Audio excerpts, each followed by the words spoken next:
कृष्णाय वासुदेवाय हरये परमात्मने प्रणतक्लेशनाशाय गोविन्दाय नमो नमः। জয় নিতাই, জয় শ্রীকৃষ্ণ। প্রত্যেক ভক্তের চরণেই দণ্ডবৎ প্রণতি। আজ আমরা শ্রবণ করব শ্রী কামিকা একাদশীর ব্রত মাহাত্ম্য কথা। আর তার পূর্বেই প্রত্যেক একাদশীর ন্যায় আমরা শ্রীমদ্ ভগবদ গীতার ৬ষ্ঠ অধ্যায় আত্মসংযম তথা ধ্যান যোগের সংস্কৃত শ্লোক এবং বঙ্গানুবাদ সহ যোগী যুঞ্জিত সততম আত্মানম রহস্যে স্থিতঃ একাকিয়ত চিত্তাত্মা নিরাশীর পরিগ্রহঃ। যোগরূঢ় ব্যক্তি সর্বদা একান্তে অবস্থিত হয়ে মনকে সমাধিযুক্ত করেন, অসৎ পরিগ্রহ বর্জন করেন এবং ফল আকাঙ্ক্ষা শূন্য হন। শুচো দেশে প্রতিষ্ঠাপ্য স্থিরমাসনমাত্মনঃ নাতুশ্রিতং নাতিনীচ চৈলাজিয়েন কুশোত্তরম তত্রৈকাগ্রম মনঃ কৃত্বা যত চিত্তেন্দ্রিয়ক্রিয়ঃ উপবিশ্যাসনে উঞ্জ্যাদ যোগমাত্মবিশুদ্ধয়ে। যোগ আসনের নিয়ম এই যে কুশাসনের উপর মৃগচর্মের আসন, তার উপরে বস্ত্রাসন রেখে অত্যন্ত উঁচু বা অত্যন্ত নিচু না করে সেই আসন বিশুদ্ধ ভূমিতে স্থাপন করে তাতে আসীন হবেন। যেখানে উপবিষ্ট হয়ে চিত্ত ইন্দ্রিয় ক্রিয়াকে নিয়ন্ত্রণ করে চিত্ত শুদ্ধির জন্য মনকে একাগ্র করে যোগ অভ্যাস করবেন।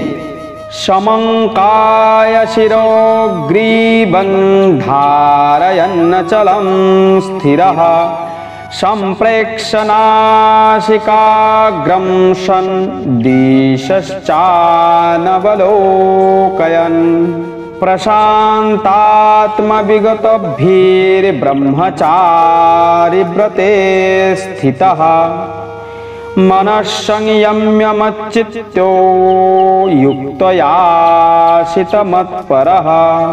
শরীর, মস্তক, গ্রীবাকে সরল রেখে অন্যদিকে দৃষ্টি নিক্ষেপ না করে নাসিকার অগ্রভাগে দৃষ্টি নিবদ্ধ করে আমার ধ্যানপূর্বক যোগ অভ্যাস করবেন। युञ्जन्नेवं सदात्मानं योगी नियतमानसः शान्तिर्निर्वाण परमां मत्संस्थामधिगच्छति। नातस्नतस्तयोगोऽस्ति न चैकान्तमनस्नतः न चातिस्वप्नशीलस्य জাগ্রতো নৈব চার্জুন। প্রশান্ত আত্মা, ভয়শূন্য ও ব্রহ্মচর্য ব্রতে স্থিত পুরুষ মনকে সমস্ত জড় বিষয় থেকে প্রত্যাহার করে আমাকে জীবনের চরম লক্ষ্যরূপে স্থির করে হৃদয়ে আমার ধ্যানপূর্বক যোগ অভ্যাস করবেন। युक्ताहार विहारस्य युक्तचेष्टस्य कर्मसु युक्तस्वप्नावबोधस्य योगो भवति दुःखः। যিনি পরিমিত আহার বিহার করেন, পরিমিত প্রয়াস করেন, যার নিদ্রা জাগরণ নিয়মিত, তিনি যোগ অভ্যাসের দ্বারা সমস্ত জড়জাগতিক দুঃখের নিবৃত্তি সাধন করতে পারেন। यदा विनियतं चित्तम् आत्मन्येवावतिष्ठते निःस्पृश्य सर्वकामेभ्यो युक्त इत्युच्यते तदा। যোগী যখন অনুশীলনের দ্বারা চিত্তবৃত্তির নিরোধ করেন এবং সমস্ত জড় কামনা বাসনা থেকে মুক্ত হয়ে আত্মাতে অবস্থান করেন, তখন তিনি যোগ যুক্ত হয়েছেন বলা হয়। यदा दीपो निवातस्तो निंगते सोपमा स्मृता योगिनो यत चित्तस्य युञ्जतो योगमात्मनः।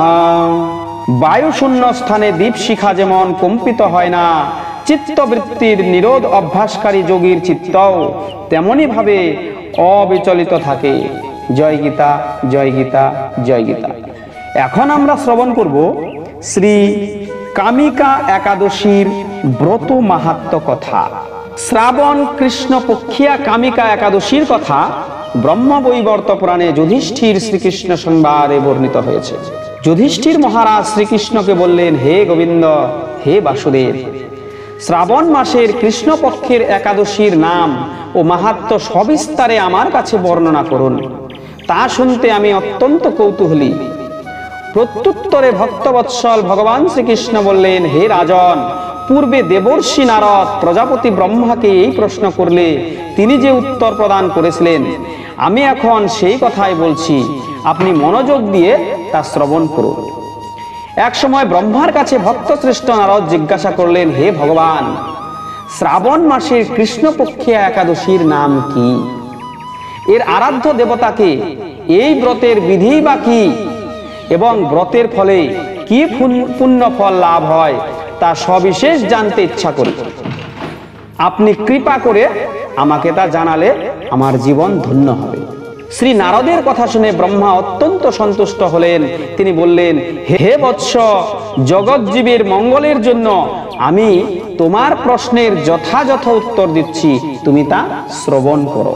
শ্রাবণ মাসের কৃষ্ণপক্ষে একাদশী শ্রী কামিকা একাদশী নামে জগতে প্রসিদ্ধ।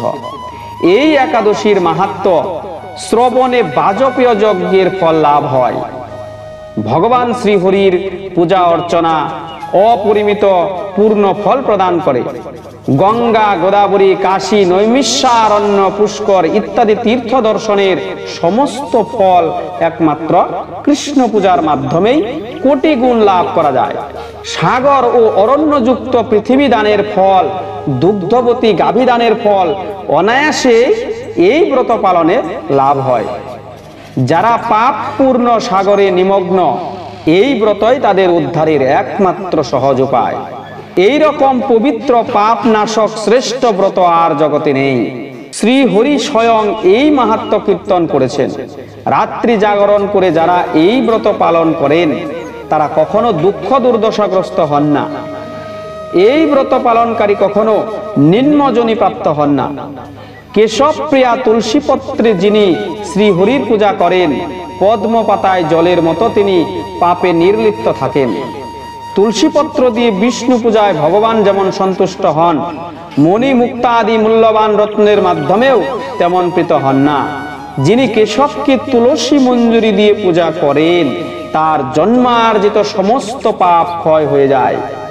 এই প্রসঙ্গে ব্রহ্মা বললেন, হে নারদ, যিনি তুলসীকে প্রত্যহ দর্শন করেন তার সকল পাপ রাশিও বিদূরিত হয়ে যায়। যিনি তাকে স্পর্শ করেন তার পাপ মলিন দেহ পবিত্র হয়। তাকে প্রণাম করলে সমস্ত রোগ দূর হয়ে যায়। তাকে জল সিঞ্চন করলে যম তার কাছে আসতে ভয় পান। শ্রী হরির চরণে তুলসী অর্পিত হলে ভগবত ভক্তি লাভ হয়। তাই হে কৃষ্ণ ভক্তি প্রদায়িনী, তোমাকে আমি প্রণাম করি। বৃন্দাবৈ তুলসী দেব্যৈ প্রিয়াৈ কেশবস্য চ কৃষ্ণ ভক্তি পদে দেবী সত্যবত্যৈ নমো নমঃ। যে ব্যক্তি হরিবাসরে ভগবানের সামনে দীপদান করেন, চিত্রগুপ্তও তার পুণ্যের হিসাব করতে পারে না। তার পিতৃপুরুষেরাও পরম তৃপ্তি লাভ করেন। শ্রীকৃষ্ণ বললেন, হে রাজন, আমি আপনার কাছে সর্বপাপ হারিণী কামিকা একাদশীর মাহাত্ম্য বর্ণনা করলাম। অতএব যিনি ব্রহ্মা হত্যা, ভ্রূণ হত্যা, পাপ বিনাশিনী, মহা পুণ্য ফলদায়ী এই ব্রত পালন করবেন এবং এই ব্রত মাহাত্ম্য শ্রদ্ধা সহকারে শ্রবণ করবেন, তিনিই সর্বপাপ থেকে মুক্ত হয়ে বিষ্ণু লোকে গমন করবেন। হরে কৃষ্ণ কৃষ্ণ কৃষ্ণ হরে হরে, হরে রাম রাম রাম হরে হরে। সকলেই এই একাদশীর ব্রত অবশ্যই পালন করুন এবং সময় মতো ব্রতের পালন করুন। জয় নিতাই, জয় শ্রীকৃষ্ণ।